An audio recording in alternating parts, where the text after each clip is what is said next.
बहुजन सुखाय ऐसा संदेश देने वाले तथागत गौतम बुद्ध के दुख मुक्ति के सिद्धांत को लेकर जिन जिन संतों गुरुओं महापुरुषों ने इस देश के अंदर समता मूलक समाज निर्माण होना चाहिए करके त्याग तपस्या बलिदान किए, ऐसे तमाम संत गुरु इन्हें मैं नमन करती हूँ। इसी के साथ साथ इस देश के अंदर समता मूलक समाज निर्माण होने के लिए जिन्होंने स्त्री शिक्षा के लिए काम किया, महात्मा ज्योतिराव फुले, सावित्रीबाई फुले, आरक्षण के जनक छत्रपति शाहू जी महाराज और इस देश को संविधान देने वाले डॉक्टर बाबा साहब अम्बेडकर, तमाम 108 महापुरुषों का कारवा पूरे देश के कोने कोने में पहुंचाने वाले, जय भीम का नारा गूंजेगा भारत के कोने कोने में कहने वाले बहुजन नायक मान्यवर कांशीराम साहब, इन्हें भी मैं अभिवादन करती हूँ। साथ ही तमाम महानायिका जिन्होंने इस देश के अंदर महिलाओं के उत्थान के लिए काम किया, चाहे फिर वो रानी दुर्गावती हो, चाहे फिर वो रानी अवंतीबाई लोधी हो, चाहे फिर वो रमाई सावित्रीबाई हो। साथियों, आज तुम आपके गांव में नेवर गांव कला में हम आपके बीच आए और जब से आयोजक हमें मुख्य अतिथि कह रहे हैं, मंच पर तमाम महिलाएं हैं और सबसे उम्र में मुझे लगता है कि मैं ही हूँ, उसके बाद भी मुझे मुख्य अतिथि जैसे कहते हैं तो दिल में ऐसा झटका आता है, ऐसा लगता है कि ये मुझसे क्या अपेक्षा कर रहे हैं, आखिर ये लोग हमसे क्या चाहते हैं, कि ये हमसे किस उम्मीदों को लेकर ये लोग यहाँ पर आए हैं, आप लोग यहाँ पर आए हैं, ये आयोजक हमसे कौन सी उम्मीदें लगाए हैं, ये मैं मन ही मन सोच रही थी। क्योंकि हमको तो भैया सफलता हासिल करना, सफलता मतलब क्या, हमको घर बनाना है, हमको बिल्डिंग बनानी है, हमको अपने बाल बच्चों के लिए एफडीआई बनानी है, तो हम तो सफल होने के लिए काम कर रहे हैं। लेकिन ये समाज हमको किस नजरों से देख रहा है, किस आकांक्षा से देख रहा है, किस उम्मीदों से देख रहा है, वो फिर मुझे समझ आया और फिर मैं ये बैठे बैठे सोचने लगी कि नहीं, हमें एफडीआई नहीं बनानी है, हमें घर संसार नहीं बनाना है, प्रॉपर्टी नहीं बनानी है। क्यों नहीं बनानी है? बुद्ध ने प्रॉपर्टी बनाई? नहीं बनाई। बुद्ध ने प्रॉपर्टी बनाई? नहीं बनाई। संत कबीर ने प्रॉपर्टी बनाई? संत रविदास ने प्रॉपर्टी बनाई? प्रॉपर्टी किसने बनाई? क्या बाबा साहब ने बनाई? क्या बाबा साहब ने बनाई? क्या महात्मा ज्योतिराव फुले ने बनाई? क्या सावित्रीबाई फुले ने बनाई? राजा महाराजाओं के घर से आने वाले जिजाऊ माँ साहब ने प्रॉपर्टी बनाई? शिवाजी महाराज ने प्रॉपर्टी बनाई? या छत्रपति शाहू महाराज ने प्रॉपर्टी बनाई? अरे ताजा उदाहरण बताना चाहूंगी, क्या मान्यवर कांशीराम साहब ने प्रॉपर्टी बनाई? तो फिर भी हम सफल होने के लिए प्रॉपर्टी बनाना चाहते हैं। हम चाहते हैं कि हमारा घर बने, हमारे बाल बच्चों के लिए एफडीआई बने, लेकिन आप हमसे उम्मीद कर रहे हैं कि आप ये सब ना करें, आप प्रबोधन करें। और जब जब भी इस प्रकार के कार्यक्रमों का आयोजन होता है, सामाजिक सम्मेलनों का आयोजन होता है, तो बहुजन समाज का जो कल्चर रहा है, जो संस्कार रहा है, जो संस्कृति रही है, वो प्रबोधन की संस्कृति रही है।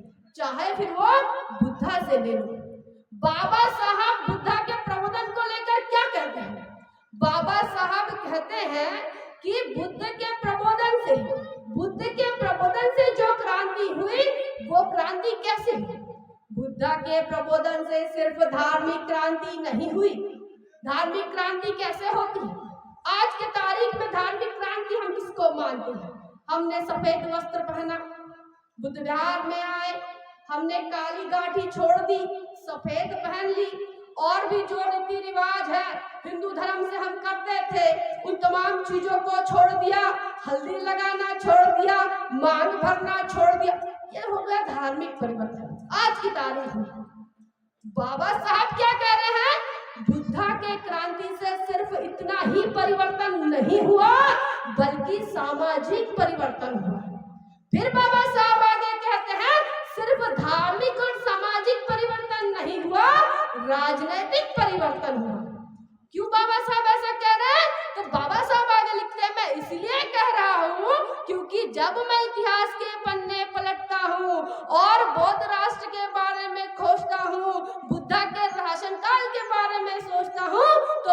ऐसे सबूत मिलते हैं कि जो शूद्र कभी राजा नहीं बन सकता था, जो शूद्र कभी हथियार नहीं उठा सकता था, जो शूद्र पढ़ लिख नहीं सकता था, ऐसे शूद्र राजा महाराजा बने, राजपाट किया और राजपाट करके न्याय की स्थापना की।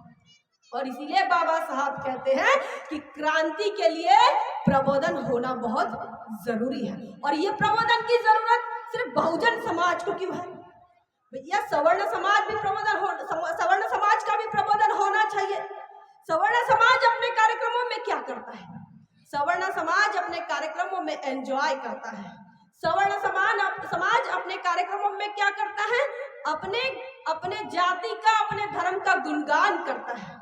अपने धर्म को जिन्होंने उनके धर्म की रक्षा की, समय समय पर जिन्होंने अवतार लिया, ऐसा जिनको उनका मानना है वो उनका गुणगान करते हैं और उसमें ही खुश रहते हैं। बहुजन समाज प्रबोधन और क्रांति की बात करता है। बहुजन समाज क्रांति की भाषा करता है। क्यों करता है? क्योंकि फर्क क्या है? फर्क ये है क्योंकि सवर्ण समाज की कोई समस्या नहीं है, उसकी कोई समस्या नहीं है। उसकी समस्या क्यों नहीं है? क्योंकि उनके समाज में त्याग, तपस्या, बलिदान करने वाले लोगों की संख्या ज्यादा है और लगातार होती जाती है और वो उनका गुणगान करते हैं। बहुजन समाज की समस्याएं बहुत सारी हैं क्योंकि बहुजन समाज की संख्या भी बहुत है। बहुजन समाज के अंदर महापुरुषों का जन्म भी होता है, वो उनके उद्धार का काम भी करते हैं, लेकिन जीते जी उनका सम्मान तो नहीं किया जाता। मरने के बाद भी हम बहुजन समाज के लोग अपने महापुरुषों का सम्मान नहीं करते और इसीलिए बार बार उन्हें दोष देना पड़ता है कि तुम्हारे लिए फलाने व्यक्ति ने फलाना काम करके गए, आपको उनकी जयंती मनानी चाहिए। आपके लिए फलाने व्यक्ति ने फलाने जगह पर स्कूल खोले, उनकी जयंती मनानी चाहिए। तो प्रबोधन का काम करना पड़ता है ताकि क्रांति आए। आज आजाद भारत में प्रबोधन का क्या महत्व है? क्यों महत्व है?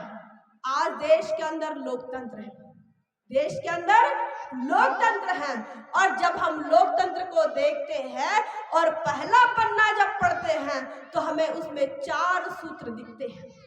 वो 4 सूत्रों को लेकर इस देश के ब्राह्मणवादी, मनुवादी लोग बाबा साहब को कहते थे कि बाबा साहब ने ये जो 4 सूत्र है, समानता, बंधुता, भाईचारा, न्याय, आजादी, ये 4 जो सूत्र हैं ये बाबा साहब ने रशिया से चुराए हैं। फिर कहते हैं कि फ्रांस से लेकर आए हैं। तो बाबा साहब ने समता, स्वतंत्रता, न्याय, बंधुता कहां से लाए? संविधान के अंदर। ये बाबा साहब कहते हैं ये मैंने बुद्धा से लिए हैं, बुद्धा के क्रांति से लिए हैं और इन 4 सूत्रों पर बुद्धा ने काम किया। बुद्धा ने इन 4 सूत्रों पर काम क्यों किया? इस 4 सूत्रों पर प्रबोधन क्यों किया? इन 4 सूत्रों से क्रांति कैसे आई? क्योंकि इस देश की व्यवस्था ने कहा 4 वर्ण है, 4 वर्ण में पहला वर्ण ब्राह्मण है जो कि श्रेष्ठ है, उसको पढ़ने लिखने का अधिकार है। 4 वर्णों में दूसरा वर्ण क्या है? क्षत्रिय है, उसको राजपाट करने का अधिकार है, हथियार रखने का अधिकार है, शस्त्र धारण करने का अधिकार है। 4 वर्णों में तीसरा वर्ण कौन सा है? तो तीसरा वर्ण वैश्य है जो संपत्ति का अधिकार है, संपत्ति का जिसको अधिकार है और वो मालिक बन सकता है, व्यापार व्यवसाय का उसको अधिकार है। चौथा वर्ण कौन सा है? शूद्र। शूद्र का क्या काम है? शूद्र पढ़ लिख नहीं सकता, शूद्र राजपाट नहीं कर सकता, राजा नहीं बन सकता, शूद्र धन इकट्ठा नहीं कर सकता। सत्यना भी शूद्रे न कार्यो धन संचय, शूद्र भी धन मा साचे। ब्राह्मणा ने ये बातें कह रहे हैं। क्या कहती है व्यवस्था कि भैया शूद्र कितना ही सामर्थ्यवान हो जाए, वो धन इकट्ठा नहीं करना चाहिए, उसने प्रॉपर्टी नहीं बनानी चाहिए, उसने काम धंधा व्यापार व्यवसाय नहीं करना चाहिए, अगर वह या राजपाट नहीं करना चाहिए। अगर वह ऐसा करता है तो वो ब्राह्मणों के लिए अड़चन निर्माण करता है, दिक्कतों का निर्माण करता है। और इसीलिए शूद्रों को पढ़ने लिखने का, राजपाट करने का, धन इकट्ठा करने का अधिकार नहीं। क्या काम है शूद्रों को? शूद्र मतलब आज का ओबीसी समाज का काम क्या है? तो उस व्यवस्था ने बताया, तेली है तो तेल निकालेगा, कुम्हार है तो मटके बनाएगा, कुनबी है तो खेती करेगा, मरार है तो सब्जी भाजी का काम करेगा।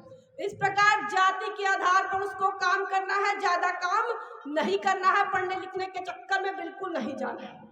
अगर पढ़ने लिखने के चक्कर में गए तो नौकरी करोगे तो पैसा आएगा, अगर पैसा शूद्रों के घर आ गया तो ब्राह्मणों को दिक्कत हो जाएगी। इस 4 वर्णों की व्यवस्था में अनुसूचित जाति, अनुसूचित जनजाति कहीं नहीं दिख रही, क्योंकि ये व्यवस्था के बाहर हैं, ये मार खाने वाले लोग हैं, ये व्यवस्था में नहीं। इन लोगों को ना राजपाट करने का अधिकार, ना पढ़ने लिखने का अधिकार, ना धन इकट्ठा करने का अधिकार। इनका काम क्या है?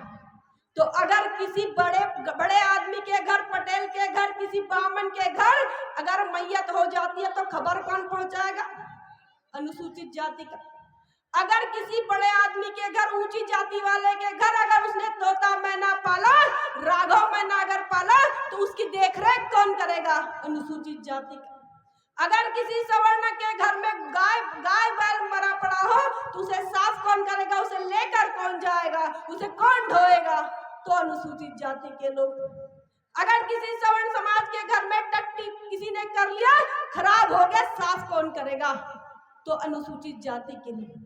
ये इस देश की व्यवस्था रही। बुद्धा ने इस व्यवस्था की पढ़ाई की, इस व्यवस्था को समझा, इस व्यवस्था का एनालिसिस किया, और बुद्धा को ये समझ आया कि इस देश के अंदर ये जो व्यवस्था बनी है, वेदों की व्यवस्था, धर्म शास्त्रों की व्यवस्था, ये व्यवस्था सही नहीं है, इंसान के लिए फायदेमंद नहीं है, नुकसान कारक है। क्योंकि यहाँ पर असमानता है, यहाँ पर असमानता है, मानव को समान नहीं माना जाता।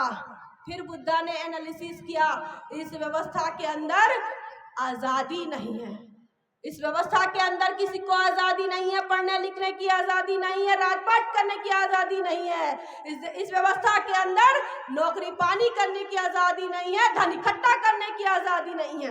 बुद्धा ने कहा स्वतंत्रता स्थापित करनी होगी। असमानता है, समता स्थापित करनी पड़ेगी, समानता के लिए काम करना पड़ेगा, समानता के लिए प्रबोधन करना पड़ेगा।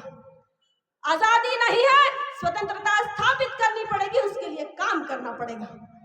बुद्धा ने देखा न्याय की व्यवस्था तो चरमरा गई है, न्याय यहाँ पर जाति देखकर होती है।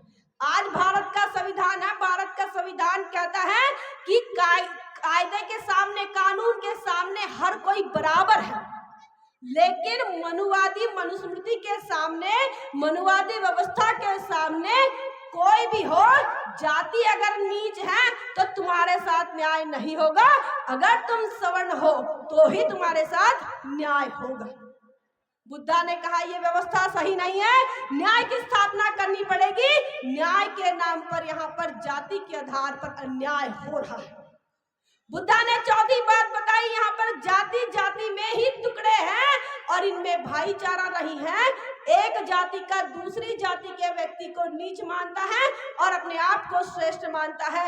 एक साथ बैठना उठना पसंद नहीं करते, एक साथ खाना खाना पसंद नहीं करते। बुद्धा ने बताया भाईचारा नहीं है, एक दूसरे से घृणा करते हैं, नफरत करते हैं। बुद्धा ने कहा भाईचारा स्थापित करना होगा, और इसीलिए बुद्धा ने 4 तत्वों का काम किया, 4 सूत्री कार्यक्रम चलाया और पूरे देश के अंदर इसका प्रबोधन किया। और बाबा साहब ने उन 4 सूत्री कार्यक्रम को लेकर लोकतंत्र दिया।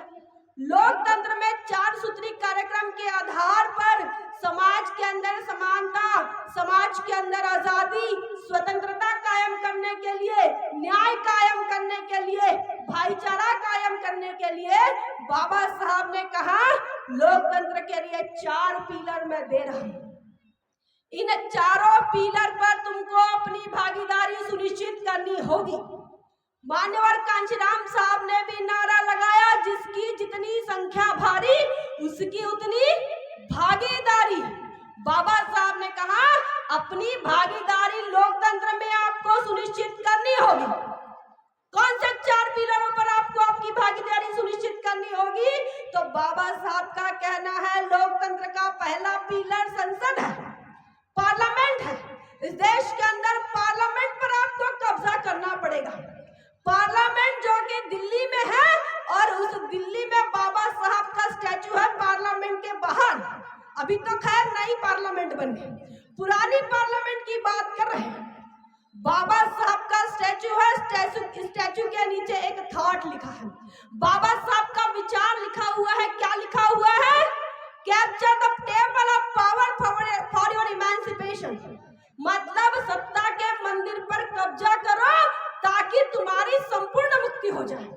तुम्हारी जितनी भी समस्या है, सारी समस्याओं की मुक्ति के लिए आपको कौन से मंदिर पर कब्जा करना पड़ेगा? सत्ता के मंदिर पर कब्जा करना पड़ेगा। बाबा साहब ने कहा संसद पर कब्जा करो। साथियों, इस देश के SC ST OBC ने मंदिर पर कब्जा करने का ठाना, तब जाकर अयोध्या में राम मंदिर आज बन रहा है।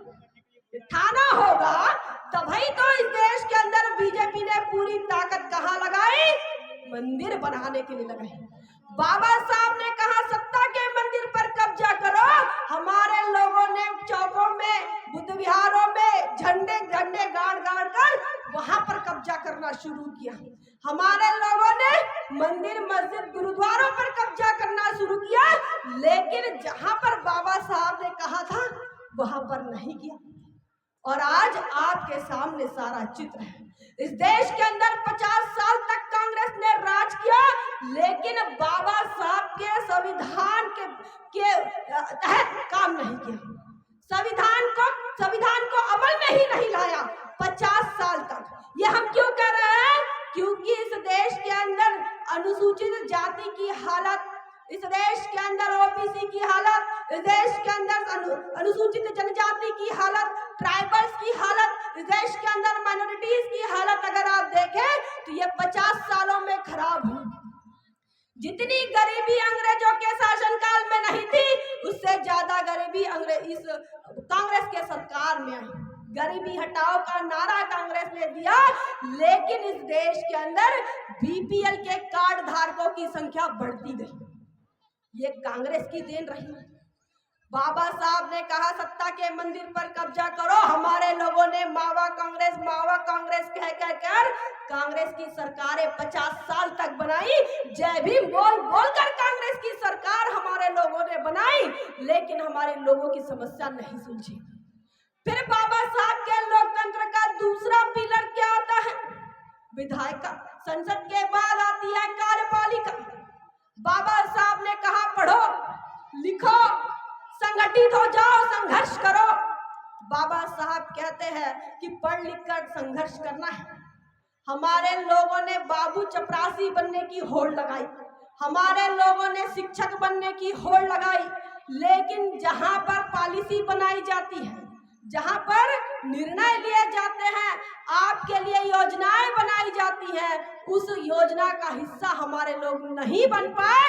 इस देश की व्यवस्था ने हमें बनने नहीं दिया, इस देश की सरकारों ने हमको बनने नहीं दिया। यहाँ पर भी हमारी भागीदारी जो है वो सुनिश्चित नहीं हो पाई। ना संसद पहुंचे, ना ही हमारे कलेक्टर बने, ना ही हमारे DY कलेक्टर बने, ना ही हमारे PSI बने, ना IPS बने। और यहाँ पर भी बाबा साहब ने जहां पर भागीदारी सुनिश्चित करने के लिए कहा, हम लोग फेल हो गए। आज की तारीख में बीजेपी जो है पूर्ण बहुमत से आ रही है, तो इसका मतलब क्या है? सिर्फ राम मंदिर पर वोट मिले होंगे क्या? कहीं ना कहीं इस देश की कार्यपालिका जो है वो मैनिपुलेट हो रही है। कहीं ना कहीं इस देश के अंदर मैनिपुलेशन का काम, मतलब कि गड़बड़ी का काम बड़ी तादाद में हो रहा है। EVM का गैर इस्तेमाल हो रहा है, CID का गलत इस्तेमाल हो रहा है, इस देश के अंदर CBI का गलत इस्तेमाल हो रहा है, इस देश के अंदर इलेक्शन कमीशन का गलत इस्तेमाल हो रहा है। ये तमाम चीजें क्या है? ये तमाम चीजें कार्यपालिका में आते हैं। ये मदद करते हैं सरकार बनने के लिए, सरकार गिराने के लिए। ये बहुजन समाज को समझना होगा।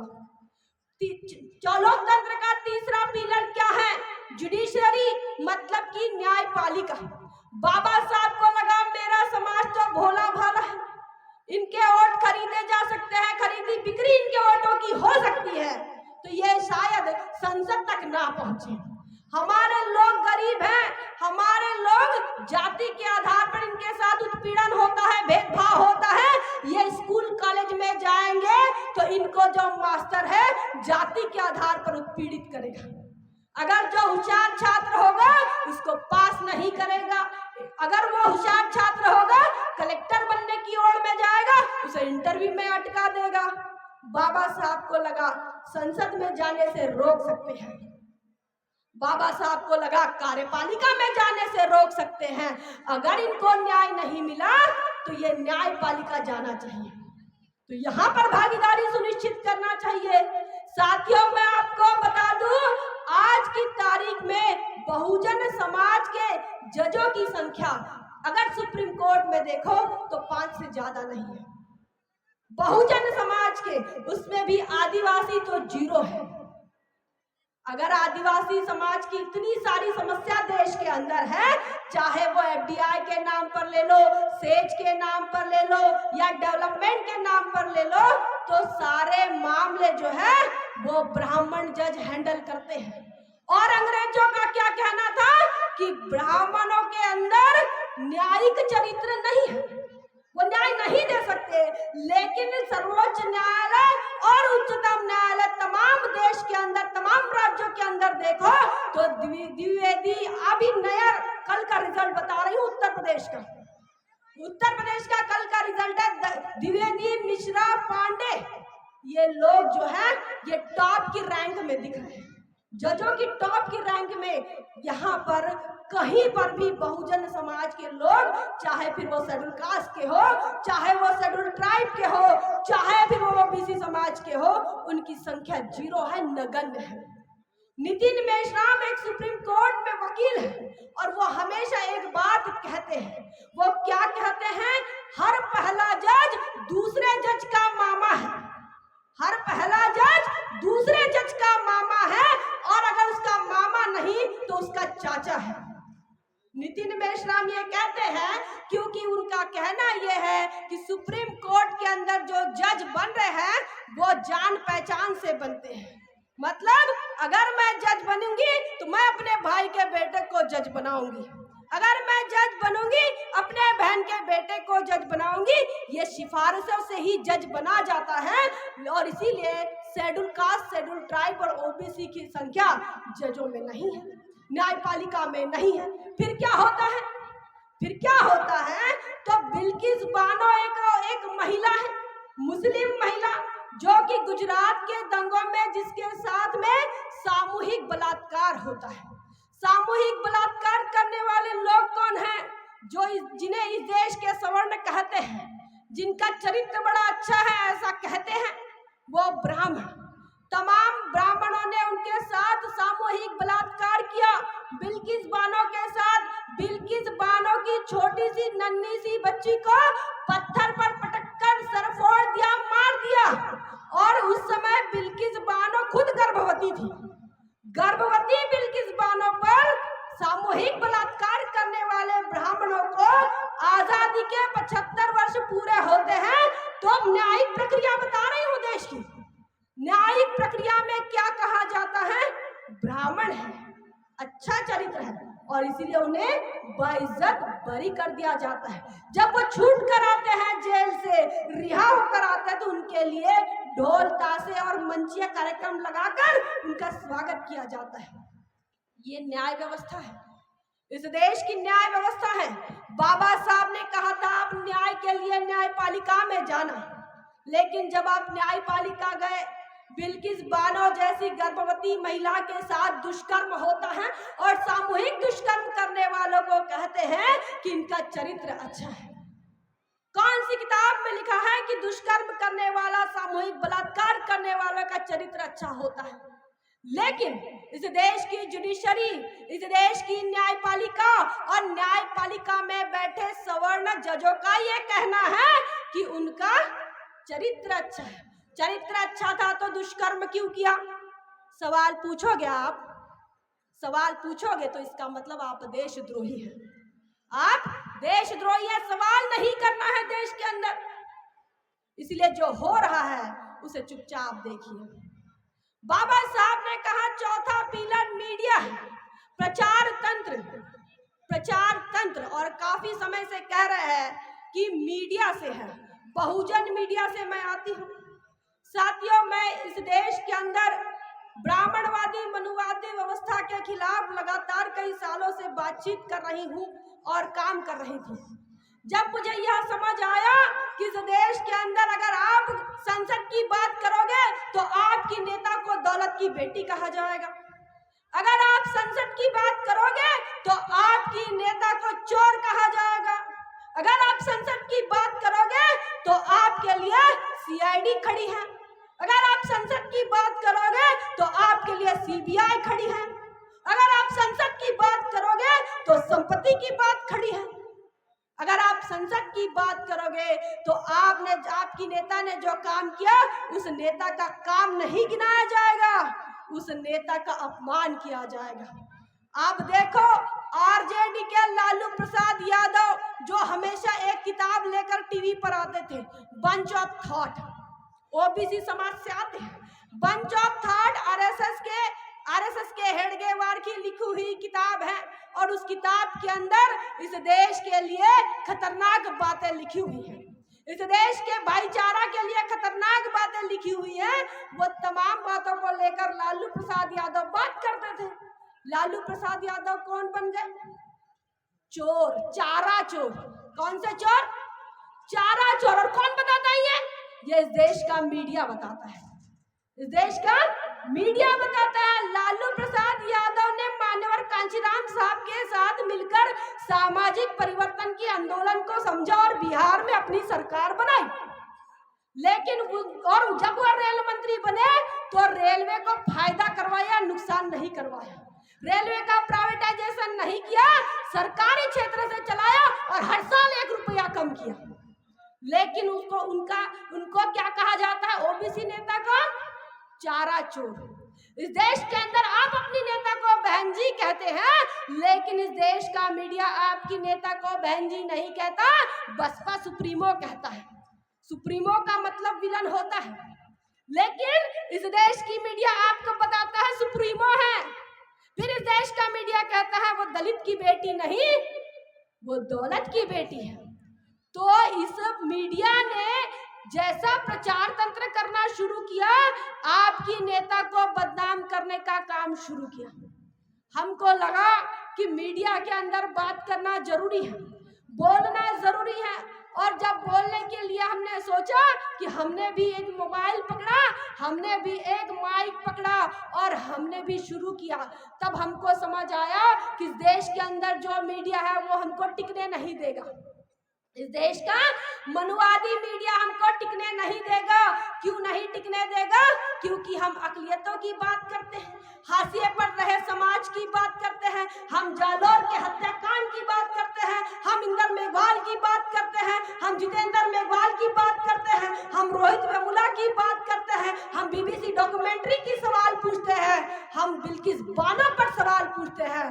तो मनुवादी मीडिया अपने चैनल में हमारे जैसे पत्रकारों को नहीं रखेगा। वहां पर कैसे पत्रकार चाहिए?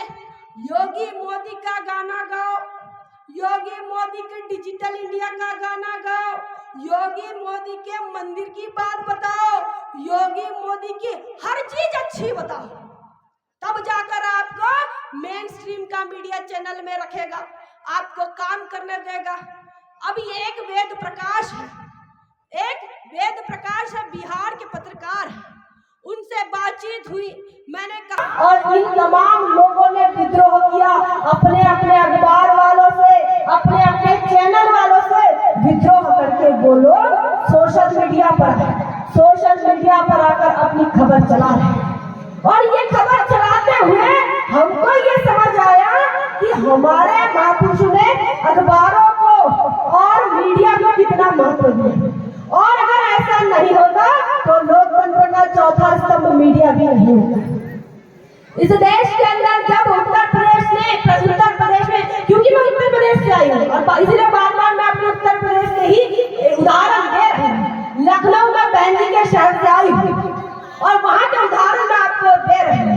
जब उत्तर प्रदेश में योगी आदित्यनाथ की सरकार बनती है तो योगी आदित्यनाथ के मंत्रिमंडल का एक मंत्री जब दौरे पर निकलता है, जब नया नया मंत्रिमंडल बना है और वो दौरे पर निकला है और निकलने के बाद वो बात करता है, किससे बात करता है? एक महिला अफसर से, एक महिला अफसर से बात करता है। अब ये खबर मीडिया पर चल रही है, टीवी पर चल रही है, हम चैनल पे बटन दबा रहे, इस टीवी पर भी वही खबर, उस टीवी पर भी, उस चैनल पर भी वही खबर, तीसरे चैनल पर भी वही खबर, लेकिन तरीका अलग अलग है। एक चैनल पर खबर चल रही है कि योगी के मंत्रिमंडल के मंत्री ने महिला आईपीएस अधिकारी को जमकर झांपा और इतना झांपा कि जो आईपीएस अफसर है वो जगह पर रोने लगे। क्या कह रहा है? मंत्रिमंडल के मंत्री ने महिला के साथ इस प्रकार से बात किया कि वो रोने लगी। इसे बदतमीजी कहते हैं, लेकिन वो क्या कह रहे हैं? बहादुरी बता रहे हैं। मीडिया क्या कह रहा है? क्योंकि वो योगी का मंत्रिमंडल का मंत्री है, भले ही बदतमीज हो, उसे महिलाओं से बात करने की तमीज नहीं, महिला अफसरों से बात करने की तमीज नहीं, फिर भी वो बहादुरी के साथ कह रहे हैं कि योगी के मंत्रिमंडल के मंत्री ने आईपीएस अफसर को झांपा और महिला आईपीएस अधिकारी जगह पर रोने लगी। दूसरे टीवी पर खबर चल रही थी कि आईपीएस महिला अधिकारी के साथ योगी के मंत्रिमंडल के मंत्री ने बदसलूकी की, बदसलूकी से पेश है। ये दो खबर है। अब इस खबर में आपको आपके विवेक को पटने वाली, आपके विवेक को सही रखने वाली खबर कौन सी है, ये समझ में आना चाहिए। नहीं तो जो भक्त है, जिन्हें बुरा लगता है कि ये मोदी को कुछ नहीं कहना, अवतार पुरुष है, डंका बज रहा है विदेश में, उनको बुरा लगता है। योगी तो इस देश के अंदर बुद्धिस्ट मॉन्क है, बौद्ध भिक्षु है, ऐसी किताब लिखी जा रही है आरएसएस के माध्यम से, और उनके मंत्रिमंडल के लोगों को बात करने की तमीज नहीं है, बदतमीज नहीं है। ये कहने की हिम्मत कोई भी मनवादी मीडिया, कोई भी मेनस्ट्रीम का मीडिया नहीं कर सकता। लेकिन हम डंके की चोट पर कह सकते हैं कि योगी और मोदी के मंत्रिमंडल ने इस प्रकार से बदतमीजी से बात की, क्योंकि हमारे सर के ऊपर कोई बॉस नहीं है। हमारे बॉस कौन है? हमारे बॉस बाबा साहब अम्बेडकर है। हमारे बॉस कौन है? हमारे नारायण गुरु पेरियार है। हमारे बॉस कौन है? महात्मा ज्योतिराव फुले हैं, जिनसे हमें ये परंपरा मिली कि देश के अंदर हो रहे उत्पीड़न पर, अन्याय पर बात करना होगा, आपको सवाल पूछना होगा, भले इस देश की व्यवस्था आपको देशद्रोही क्यों न करे। हम देशद्रोही हैं अगर हम बागी हैं, अगर हम देश के दलितों की समस्या पर बात करते हैं, अगर हम इस देश के अंदर निर्भया सत्ता में जो आदिवासियों को पीटा जाता है, मारा जाता है, उस पर अगर हम सवाल खड़े करते हैं शिवराज सिंह चौहान से, तो हम बागी हैं। लेकिन सवाल का जवाब आपको देना पड़ेगा। हम पूछेंगे आपके यहाँ के मुख्यमंत्री से कि आपके राज्य में आदिवासियों को क्यों पीटा जाता है। हम महाराष्ट्र में पूछेंगे कि आपके महाराष्ट्र के अंदर आप बाबा साहब का उदो करते हैं, हिंदू मिल के नाम पर राजनीति करते हैं, लेकिन शेड्यूल कास्ट के बच्चे की स्कॉलरशिप क्यों नहीं देते। हम सवाल पूछेंगे।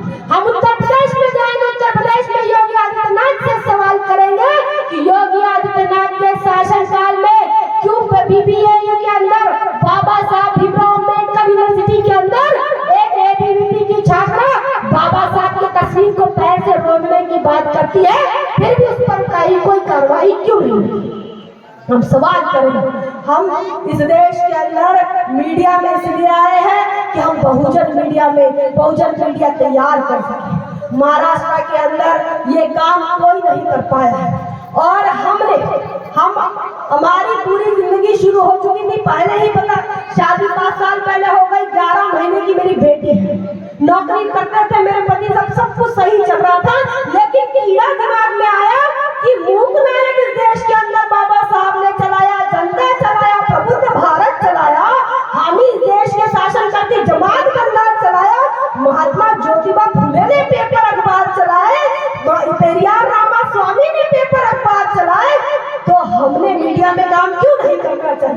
और इसीलिए साथियों, पूरी जिंदगी दांव पर लगाकर आज हम उत्तर प्रदेश के अंदर लखनऊ जैसे ब्राह्मणों के शहर में रह रहे हैं और इस देश की सेंट्रल यूनिवर्सिटी जिसका नाम बाबा साहब भीमराव अम्बेडकर यूनिवर्सिटी है, वहां के अभी छात्र हैं। हम इंजीनियर रहे और अपने पेशे से हम प्रोफेसर रहे, कभी हमने पढ़ाया भी कॉलेज में, लेकिन आज वो दौर आया कि नौकरी पानी घर दार और जिंदगी सब दांव पर लगाकर हम आज एक छात्र की जिंदगी जी रहे हैं। और मेरे साथ मेरे पति भी मेरे बच्चे को संभालने के लिए यूपी रहते हैं। फिलहाल बहुजन मीडिया में हम लोग काम कर रहे हैं और मीडिया को समझने की कोशिश कर रहे हैं। अब जब हम पढ़ाई कर रहे हैं लखनऊ शहर में, तो हम आपको ये भी बता दें कि सेंट्रल यूनिवर्सिटी में पहुंचना बड़ा आसान है, लेकिन वहां टिकना बड़ा मुश्किल है। वहां के टीचर पांडे, वहां का टीचर सिंह, जो कि सवर्ण है, क्षत्रिय है, ब्राह्मण है, हर दिन आपके साथ उत्पीड़न जैसा भाव निर्माण करेंगे। आपको उदाहरण भी कैसे देंगे? देखो उनकी होशियारी देखो। उत्तर प्रदेश में एक बार नहीं, दो बार नहीं, तीन बार नहीं, 4 बार सरकार बनती है, लेकिन जब उदाहरण देते हैं और हम जहाँ रहते हैं, हमारी यूनिवर्सिटी के सामने रमाबाई अम्बेडकर पार्क है, जो बसपा के शासन काल में बना, भव्य दिव्य और इतना बड़ा पार्क है, इतनी बड़ी रमाबाई की मूर्ति है, पूरे महाराष्ट्र में कहीं रमाबाई की इतना बड़ा स्टैचू नहीं। और उस मैदान के अंदर, उस मैदान का एग्जाम्पल देते हैं, हमको खबर पढ़ा रहे हैं, हमको बता रहे हैं कि रिपोर्टिंग कैसे करनी, हमको बता रहे हैं कि खबर कैसे लगानी। तो खबर कैसे लगानी कि भाई ये रमाबाई अम्बेडकर पार्क का इस फलाने जगह पर राहुल गांधी की भारत जोड़ो यात्रा है। अखबार की लाइन, खबर की लाइन ऐसी। अच्छा नहीं तो फिर दूसरी खबर, वो नहीं बन रहा है तो दूसरी खबर, अखिलेश यादव की बड़ी सभा, रमाबाई अम्बेडकर पार्क से गर्जे। फिर तीसरी खबर, नहीं चलता अखिलेश यादव, तीसरी बोले योगी आदित्यनाथ की भव्य दिव्य सभा रमाबाई अम्बेडकर पार्क में। चौथा नाम आया ना। हमको उम्मीद थी कि भाई हमारी नेता का भी नाम है, लेकिन चौथा नाम नहीं आया। तो इस देश के अंदर पांडे नाम के मास्टरों को भी हमारी नेता का नाम लेने में शर्म आती है, जबकि 4 बार सरकार बनती। इस देश के अंदर आपकी नेता का जिक्र भी नहीं करना चाहते, ये बताना ही नहीं चाहते कि आपकी नेता भी। साथ ही इससे आपको ये समझना होगा कि इस देश का मीडिया, इस देश की संसद, इस देश की न्यायपालिका और इस देश की कार्यपालिका तमाम जगहों पर आपकी भागीदारी अभी तक सुनिश्चित ही नहीं हुई है।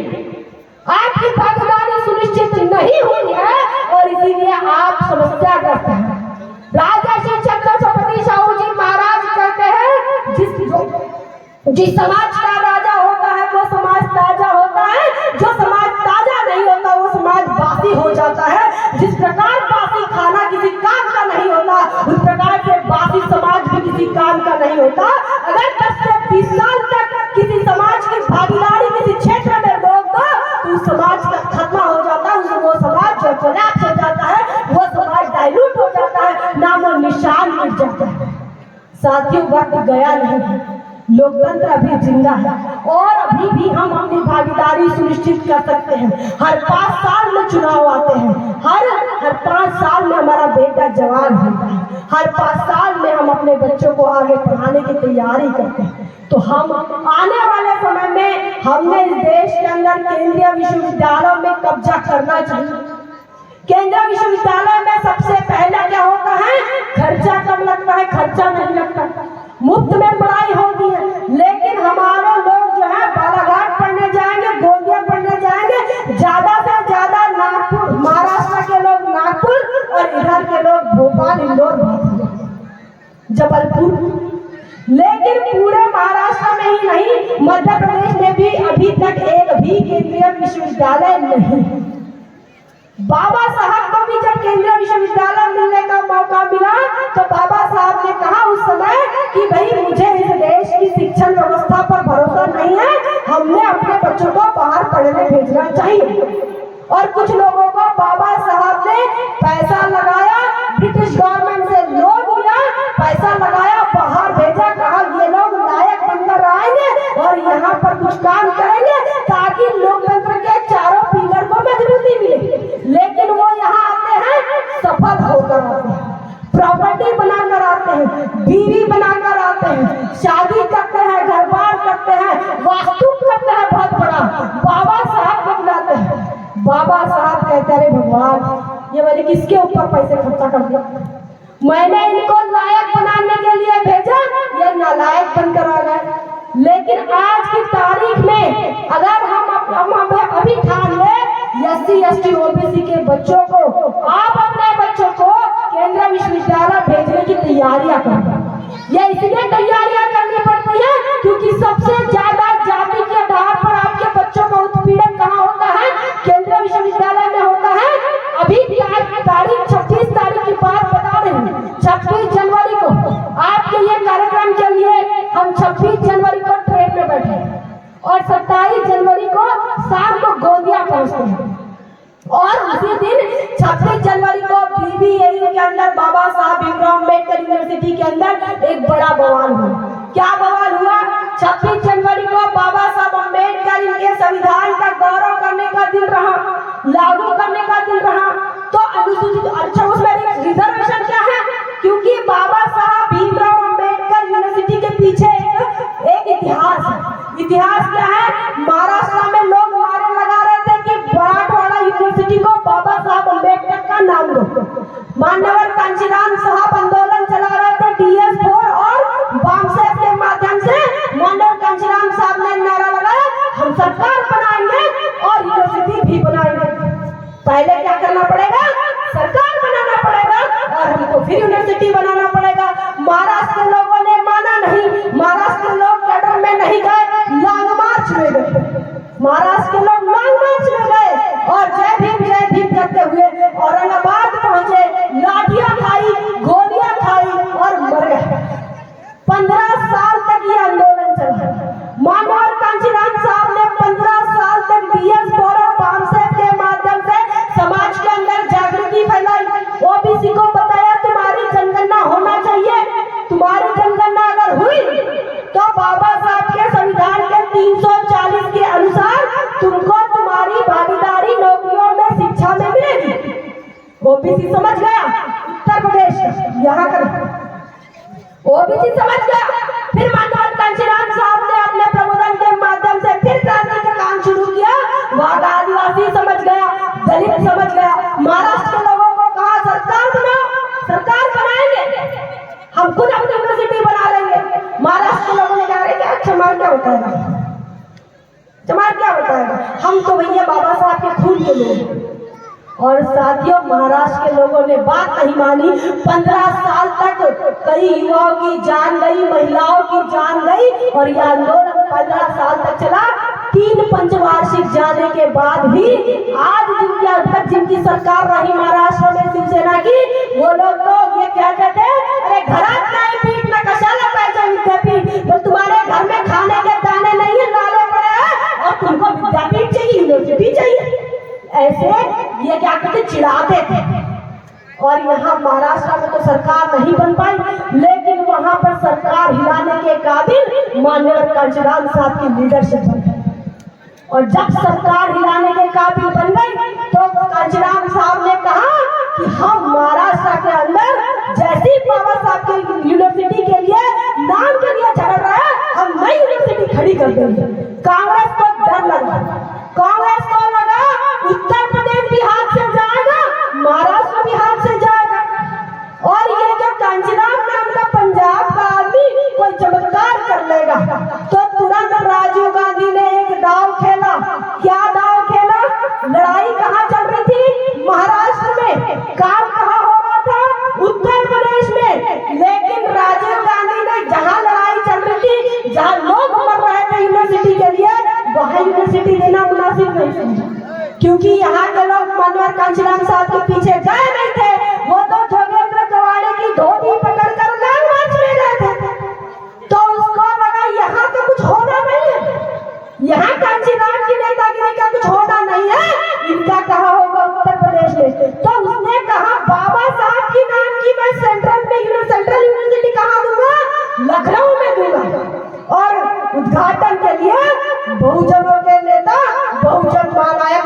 कांचीराम साहब को बुलाऊं। कांचीराम साहब ने कहा राजीव गांधी तुम्हारी राजनीति में समझ गया, मैं बिल्कुल तुम्हारे उद्घाटन में नहीं आऊंगा। अगर तुझे यूनिवर्सिटी देनी है तो महाराष्ट्र में दो। महाराष्ट्र में हमारे लोगों पर तुम गोलियां चलाते हो, गोलियां बरसाते हो, लाठियां डंडे से हमारे लोगों को मारते हो, लेकिन वहां यूनिवर्सिटी नहीं देते और यहाँ के लोग यूनिवर्सिटी बनाने के काबिल बन रहे हैं तो तुम यूनिवर्सिटी दे रहे हो। और साथियों, इसीलिए माननीय कांचीराम साहब के कारवां मिशन मूवमेंट को देखकर बीबीएयू की रचना की गई, उसकी स्थापना की गई और एक्ट भी डाला गया, बीबीएयू एक्ट। बीबीएयू एक्ट क्या कहता है कि 100 अगर बच्चे आते हैं तो 50 बच्चे आदिवासी और अनुसूचित जाति के होने चाहिए। 100 में से पूरे देश के अंदर SC/ST का रिजर्वेशन कितना है? शेड्यूल कास्ट को 15%, 13 से लेकर 15% और आदिवासी को 7 से लेकर 10% पूरे देश के अंदर। लेकिन सिर्फ एक ही केंद्रीय विश्वविद्यालय ऐसा है, माननीय कांचीराम साहब के मिशन मूवमेंट को डर कर, घबरा कर राजीव गांधी को एक एक्ट तैयार करना पड़ा और वहां पर 50% रिजर्वेशन SC/ST को देना पड़ा। और ये इतिहास रहा। वहां पर बाद में तो केंद्रीय विश्वविद्यालय की तरह कई माननीय कांचीराम साहब के लीडरशिप में जब सरकारें बनी तो बहन जी ने 6 यूनिवर्सिटी बनाई और कई कॉलेज की तो गिनती नहीं है, कॉलेजों की गिनती नहीं है। मेडिकल, पैरामेडिकल डिग्री और ये फलाने तुम सोच नहीं सकते। लेकिन जब मीडिया पर बात आती है तो क्या कहेंगे? दौलत की बेटी है, अस्पताल बनाए, दौलत की बेटी ने बनाया, दलित की बेटी ने, बाबा साहब की बेटी ने नहीं बनाया। साथियों, बीबीएयू के अंदर 26 तारीख को मैं बैठी और 26 तारीख को वसंत पंचमी थी। मुझे आज तक पता नहीं वसंत पंचमी क्या चीज होती है, 26 जनवरी को ही पता चला। तो 26 जनवरी के अंदर क्या हुआ? वसंत पंचमी मनाने का ठाना किसने ठाना? ब्राह्मणों ने, ब्राह्मण विद्यार्थियों ने ठाना, जो कि ABVP एक विद्यार्थी संगठन है RSS का, उन्होंने ठाना वसंत पंचमी मनाएंगे। कहाँ मनाएंगे? बीबीएयू के अंदर। बीबीएयू में कहाँ मनाएंगे? संघमित्रा हॉस्टल में। संघमित्रा किसका नाम है? सम्राट अशोक की बेटी का, सम्राट अशोक की बेटी का हॉस्टल। और वहां पर वसंत पंचमी मनाई जा रही है, सरस्वती पूजन होगा और तमाम दलित छात्राओं को, आदिवासी छात्राओं को वहां पर आमंत्रित किया। जब आमंत्रित किया तो दलित छात्रों ने कहा हम इस यूनिवर्सिटी में आने के लिए हमें काबिल किसने बनाया? बाबा साहब ने बनाया। तो जब तक हमको अधिकार नहीं थे तो माताजी कहाँ थी? सवाल किया दलित छात्रा ने, तो उसने कहा तुम चमरिया, तुम नीच, तुम चमरिया ही रहोगी। क्या कहा? चमरिया ही रहोगी, तुम नीच ही रहोगी, तुम्हें माताजी का सम्मान करना नहीं। साथियों, जाति के आधार पर आज वो लड़की वहां स्कॉलर है, पढ़ रही है, केंद्रीय विश्वविद्यालय में वो पहुंची है। बाबा साहब के संविधान की ताकत और बाबा साहब के दिए हुए अधिकार की वजह से, माता सावित्रीबाई फुले, महात्मा ज्योतिराव फुले, इनके आंदोलन की वजह से, चाहे वो सवर्ण हो या फिर दलित हो, लेकिन जब बात होती है तो वो आपकी जाति के आधार पर आपके साथ बर्ताव करते हैं, घटिया बर्ताव। तो आज की तारीख में जहाँ पर शेड्यूल कास्ट के छात्र छात्राओं की संख्या नहीं है, वहां पर कितना उत्पीड़न होता होगा? जहाँ 50% है वहां पर जाति सूचक शब्द से का इस्तेमाल किया जाता है।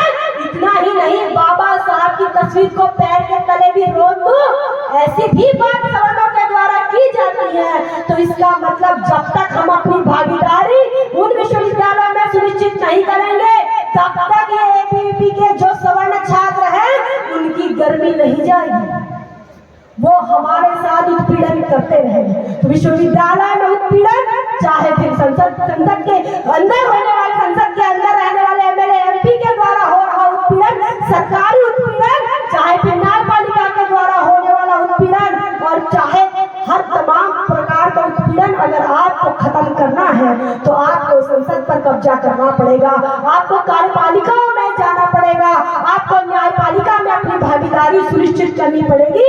आपको शिक्षा संस्थानों में भी आपकी भागीदारी सुनिश्चित करनी पड़ेगी। आज की बड़ी खबर क्या है? आज की बड़ी खबर है अडानी स्कैम।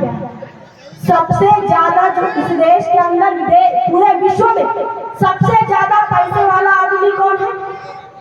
अडानी है, तीसरे नंबर पर था।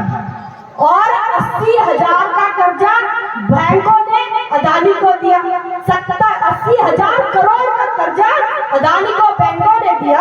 LIC ने 70,000 करोड़ का कर्जा दिया और आज की तारीख में बैंक डूबने की स्थिति पर, LIC डूबने की स्थिति पर। और LIC को डूबना ही था क्योंकि प्राइवेटाइजेशन के नाम पर डूब गई भैया। अब इसको प्राइवेट हाथों में दे दो, ये चीज भी होनी थी और इसीलिए LIC डूबनी थी। और जब इस प्रकार के उद्योगपतियों के खर्चे हमारे पैसों से, LIC में किसके खाते? सारे मास्टर जो जितने भी बहुजन समाज के मास्टर हैं, सबसे पहले कुछ नहीं करते, LIC खोलते अपने लिए, अपने बच्चे के लिए और अपने पत्नी के लिए। LIC खोलकर सारे मास्टरों के पैसे अडानी अंबानी लेकर भाग रहे हैं। संभालो, बैंकों के पैसे लेकर भाग रहे हैं।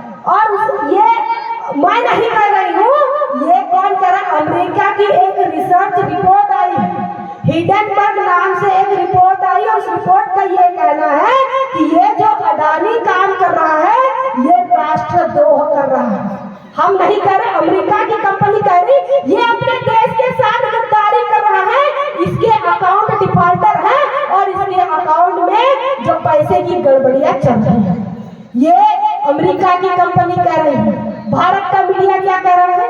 अडानी को बदनाम करने की साजिश, खबर चल रही है, मीडिया में खबर चल रही है, अडानी को बदनाम करने की साजिश। फिर क्या खबर चल रही है? बैंकों का आ रहा है अपना स्टेटमेंट, बैंक कह रहा है कि नहीं, रिजर्व बैंक के नियमानुसार अडानी ने कुछ गलत नहीं किया। देखो, अडानी के बचाव में अब यही कोई मेसराम गढ़पायलर है और उसके ऊपर 10,000 का कोई फाइनेंस का कर्जा ले लो, मैयत रहेगी तो भी पैसे लेकर जाएगा फाइनेंस। लेकिन अडानी के ऊपर पैसा है तो सरकार बैंक के अपना क्या कर रही है? अपना बयान जारी कर रही है, कोई नुकसान नहीं। SBI state bank of India कह रही है हमको कोई नुकसान नहीं। 80,000 करोड़ तूने दे दिया फिर भी कह रहा है क्या उसके बाद के करके SBI में खाते किसके? इस देश, आप तमाम लोगों के, इस देश के प्रधानमंत्री अपने आप को कहते हैं फकीर हूँ, क्या लेकर आया हूँ, क्या लेकर, झोला उठा कर आया हूँ, झोला लेकर चले जाऊंगा। और कोट कितने का पहनूंगा? किसके पैसे हैं? तुम्हारे पैसे। जेट ले लिया, विमान ले लिया, एरोप्लेन ले लिया और उसके भैया को कहता है तो फकीर हूँ, लेकिन ले लिया, किसके पैसे? पैसे किसके हैं? आपके पैसे हैं। लेकिन आप अपने पैसों के लिए कह नहीं पड़ते, आपके 15 लाख उसके ऊपर है ही नहीं, 15 लाख भी नहीं मिले। अच्छे दिन का वादा किया, अच्छे दिन नहीं आए।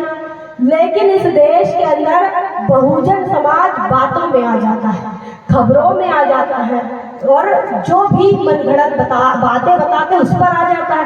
रामचरितमानस का मुद्दा बड़ा चल रहा है। रामचरितमानस में गोरखपुर के अंदर एक गीता प्रेस है, फिर उत्तर प्रदेश की बात बता रहे। गोरखपुर के अंदर गीता प्रेस है और गीता प्रेस का काम है इस देश की ब्राह्मणवादी मनुवादी व्यवस्था के लिए किताबें बनाना, गढ़ना और उसे प्रकाशित करना। और गीता प्रेस में अब उन्होंने रामचरितमानस के 2 लाख नई प्रतियां छपाई। क्यों? क्योंकि एक बयान बिहार से आया था चंद्रशेखर यादव का, RJD के शिक्षा मंत्री का। क्या बयान आया था? रामचरितमानस में बोले ढोल गवार शूद्र पशु नारी सब तारण के अधिकारी कहा, इसका मतलब तुलसीदास दुबे ये दलितों का, शूद्रों का और महिला विरोधी था।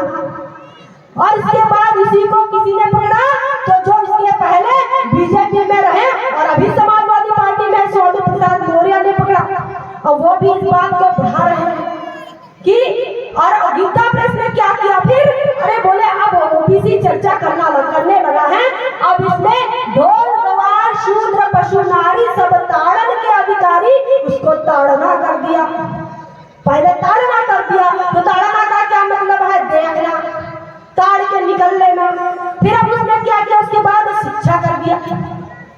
क्योंकि ताड़ना का मतलब पीटना होता है। और ये ढोल जो है ये मनुवाद का ढोल ही बजा रहा है, क्योंकि जब तक ढोल है तब तक वो कितना भी सुधार कर ले उसमें कुछ होना जाना नहीं। तो अभी क्या किया कि ढोल गवार शूद्र पशु नारी सब ताड़न के अधिकारी, इसका मतलब ये बताए इनका लालन पालन और इनको शिक्षा ज्ञान देना है। तो ढोल को कैसा ज्ञान दे रहे भैया? ढोल को ज्ञान लेने देने की चीज है, ठीक है, जानवर को दे रहे हैं, शूद्र को दे रहा, महिला को। ढोल का क्या, ये ढोल ही ढोल बजा रहा है इस देश के अंदर मनुवादी व्यवस्था की। तो इस प्रकार मुद्दे क्रिएट किए जा रहे हैं। आज समाजवादी पार्टी के अखिलेश यादव ने एक नारा पकड़ा, बोले हम क्या करेंगे, हम ओबीसी की जनगणना का नारा पकड़ लिया। एक जन रामचरितमानस की बात कर रहे हैं, वही अखिलेश यादव के चाचा कहते हैं हम किसी की धार्मिक भावना आहत नहीं करते, हम जो है हम हिंदू भावनाओं का, हम हिंदू हैं, हम हिंदू की भावनाओं की बात करते हैं। तो इस प्रकार बहुजन समाज को डाइवर्ट करने का, बहुजन समाज को बहलाने का बड़ा काम चल रहा है। रामचरितमानस के नाम पर, ओबीसी के रिजर्वेशन के नाम पर, ओबीसी के आंदोलन के नाम पर और धर्म के नाम पर बहुजन समाज को सतर्क रहना होगा, अपने नेता को पहचानना होगा। बाबा साहब जब जिंदा थे, महाराष्ट्र के मारों ने उनको अपना नेता नहीं माना, लेकिन जब बाबा साहब का देहांत हुआ तो लाखों की तादाद में जो है हमारे लोग चैत्यभूमि और बंबई की तरफ गए, ट्रेनों में बैठ बैठ कर गए और ऐसा रोए कि भैया बाबा साहब गए, दुनिया उजड़ गई, सब कुछ लूट गया। लेकिन जब बाबा साहब ने अपना काम बताया, जो काम करने के लिए बताया, तो पूरे देश के लोगों ने, बाबा साहब को चाहने वाले लोगों ने बाबा साहब की बात नहीं मानी, सिर्फ बाबा साहब को माना। वही आपको ये बता दूं कि कार्ल मार्क्स हुआ है, जर्मनी में पैदा हुए और पूरे दुनिया के अंदर उन्होंने अपना एक इजाद किया, एक वाद लाया, मार्क्सवाद, और मार्क्सवाद को लेकर काम किया। जब उनकी मैयत हुई तो पहले तो उनको जिस देश में पैदा हुए उस देश से ही उनको भगा दिया, लेकिन जब उनकी मौत हुई तो उनके साथ ही 5 लोग थे। कार्ल मार्क्स की मौत होती है तो उसके साथ 5 लोग, बाबा साहब की मौत होती है तो बाबा साहब के मैयत पर रोने वाले लाखों लोग। लेकिन जब मार्क्सवाद को सफल करने की बात आई तो 5 लोगों ने कसम खाई, हम मार्क्स को नहीं मानेंगे, मार्क्स के बात को मानेंगे, मार्क्स की बात को मानेंगे। लेकिन जब ये हजारों लाखों लोग चैत्यभूमि पर रोने गए, इन्होंने कोई कसम नहीं खाई। इन्होंने ये नहीं कहा कि बाबा साहब के अम्बेडकरवाद को यहाँ पर स्टैब्लिश करेंगे। बाबा साहब ने जो संविधान दिया, संविधान में जो जो ताकत दी, संविधान में जो जो अधिकार दिए, उनकी रक्षा करेंगे, उसके लिए लड़ाई करेंगे, उसके लिए संघर्ष करेंगे, उसके लिए काम करेंगे। ऐसा हमारे देश के बाबा साहब के चाहने वाले लोगों ने नहीं किया। साथियों, आज भारत के अंदर ब्राह्मणवाद है, लेकिन ब्राह्मणवाद के साथ कॉकटेल में मार्क्सवाद भी काम कर रहा है, जिसे आप कम्युनिस्ट पार्टी ऑफ इंडिया कहते हो, जिसे कम्युनिस्ट पार्टी, मार्क्सवादी कम्युनिस्ट पार्टी कहते हो, वहां पर भी मार्क्सवाद जो है वो थोड़ा ब्राह्मणवाद के साथ एडजस्ट हो गया। लेकिन अम्बेडकरवाद कहीं एडजस्ट नहीं हो रहा है साथियों। इस अम्बेडकरवाद को एडजस्ट करना पड़ेगा। इस देश के अंदर जब तक अम्बेडकरवाद एडजस्ट नहीं होगा, जब तक बाबा साहब अम्बेडकर को मानने वाले लोग इस देश की कार्यपालिका विधायिका में नहीं जाएंगे, न्यायपालिका में नहीं जाएंगे, मीडिया में नहीं आएंगे, सवाल नहीं पूछेंगे, बोलेंगे नहीं, तब तक बात नहीं बनने वाली है। नहीं तो आप मूछे रखो, घोड़ी पर बैठो, आप हाथी पर बारात निकालो, साथियों आपको पीटा जाएगा, आपको मारा जाएगा, आपको काटा जाएगा। साथियों, ये नहीं होना चाहिए। अगर ऐसा आपको लगता है तो ऐसे कार्यक्रमों से आपने 6 दिसंबर को तो कोई कसम नहीं खाई मानवर कांशीराम साहब की तरह, लेकिन कम से कम अपने दिल में गांठ बांधो कि बाबा साहब के विचारों के लिए अपने बाल बच्चों को राजनीति में भेजेंगे, अपने बाल बच्चों को केंद्रीय विश्वविद्यालय में भेजेंगे, अपने बाल बच्चों को जुडिशरी में, न्यायपालिका में भेजेंगे, अपने बाल बच्चों को पत्रकार बनाएंगे और सही बात, सही सवाल जो है करना सिखाएंगे। इस देश की व्यवस्था को सवाल पूछेंगे कि 50 साल तक कांग्रेस ने राज किया, इस देश का SC ST OBC गुलाम क्यों है? आज भी पीने कार्ड के लिए दलित आदिवासी परेशान क्यों है? आज भी दलित आदिवासियों को पानी पीने से क्यों रोका जाता है? बीजेपी की सरकार में सवाल करेंगे, जो सिलेंडर को फ्री में बांटा था वो 300 का 1200 कैसे हुआ? ये सवाल करना हमको आना चाहिए। और अगर आप ऐसा करते हैं, इस प्रकार के प्रबोधन का जो कार्यक्रम है ये सफल होगा, क्योंकि ये देश हमारा है, ये देश हमारा है, इस देश का संविधान हमारा है, संविधान लिखने वाला बाप हमारा है। लेकिन समस्या अगर हमारी है तो बात नहीं बनेगी। समस्या को सुलझाने के लिए हमको जो है अपनी आने वाली पीढ़ियों को जो है ट्रेन करना पड़ेगा, तैयार करना पड़ेगा। अगर हम अपने बच्चों को बाबू चपरासी बनाने की होड़ में लगे हैं, यहाँ चिपका दे भैया, वहाँ चिपका दे भैया करोगे तो भैया बात नहीं बनेगी। 11 महीने की बच्ची को घर में छोड़कर यहाँ इसलिए आई हूँ क्योंकि मेरी बच्ची जब मुझसे सवाल करेगी कि मम्मी इस देश में बड़ा अच्छा संविधान था, फुले का सपना पूरा करने वाला, सावित्री का सपना पूरा करने वाला, जिजाऊ का सपना जो कि राजा नहीं बनते थे शूद्र, लेकिन शूद्रों को राजा बनाने वाला जो सपना जिजाऊ ने देखी थी, वो सपना पूरा करने वाला संविधान इस देश के अंदर था। और जिस संसद की बात बाबा साहब कर रहे थे, वहाँ बाबा साहब का स्टैचू भी था, स्टैचू के नीचे लिखा भी था कि संसद पर कब्जा करो। मम्मी तुम क्या कर रही थी? तो मैं क्या करूँगी? मैं ये नहीं कहना चाहती कि मैं अड्डियां बना रही थी, पर्दों के रंग बदल रही थी, कपड़ों के रंग देख रही थी, ब्लाउज और साड़ी मैच कर रही थी, मैं व्हाट्सएप फेसबुक कर रही थी, मैं ये नहीं कहना चाहती।